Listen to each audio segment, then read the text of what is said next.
In Tennessee, the National Guard put its shields down in order to diffuse confrontation.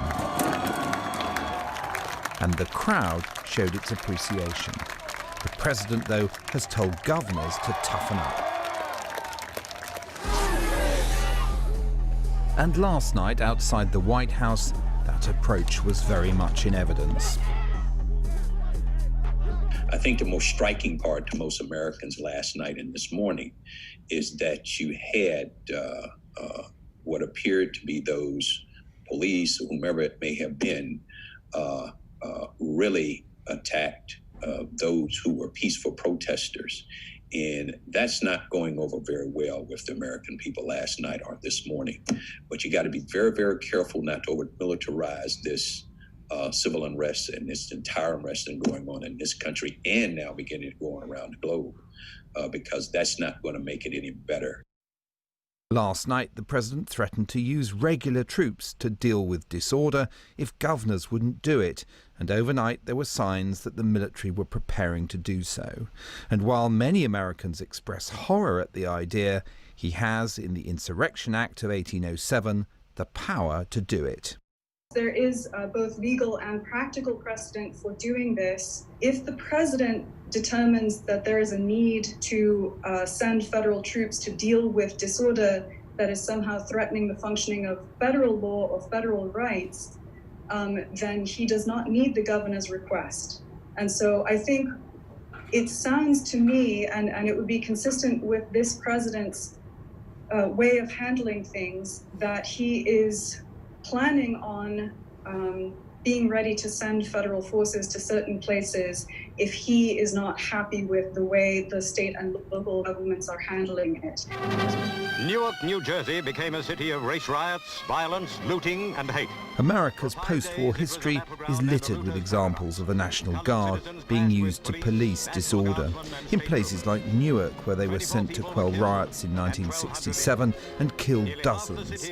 The bitter memory of it lives on.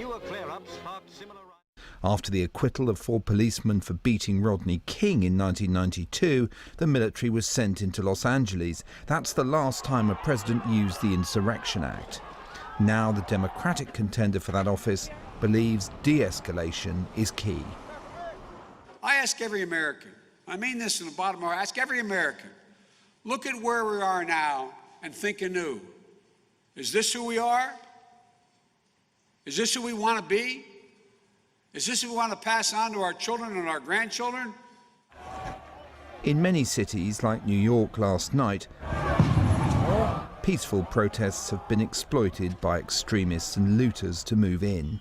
The dangers for those wanting to keep the focus on police brutality is clear.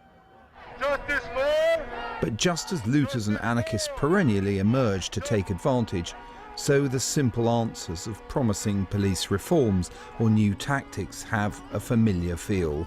And one of the police chiefs who pushed reforms under President Obama now sees little hope for optimism. And I've talked to a lot of chiefs. I've talked to a lot of sheriffs in this country. And they are outraged, they are angry, and they're saddened by what happened. But we all know that we all got to begin to do something different. And one thing that we clearly got to come back to at the end of all this, we got to meet back at the table and we got to sit down. But building that trust and building that legitimacy, which has been horribly, horribly now scarred, is going to be an uphill climb.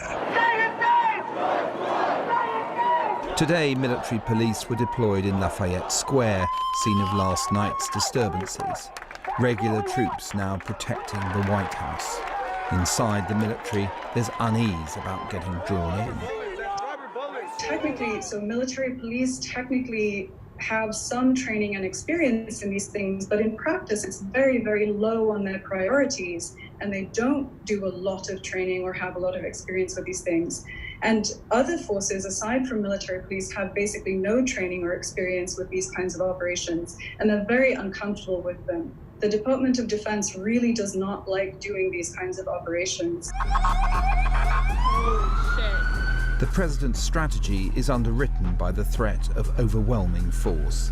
It's an emphatic argument for the status quo rather than the change that so many have demanded in recent days.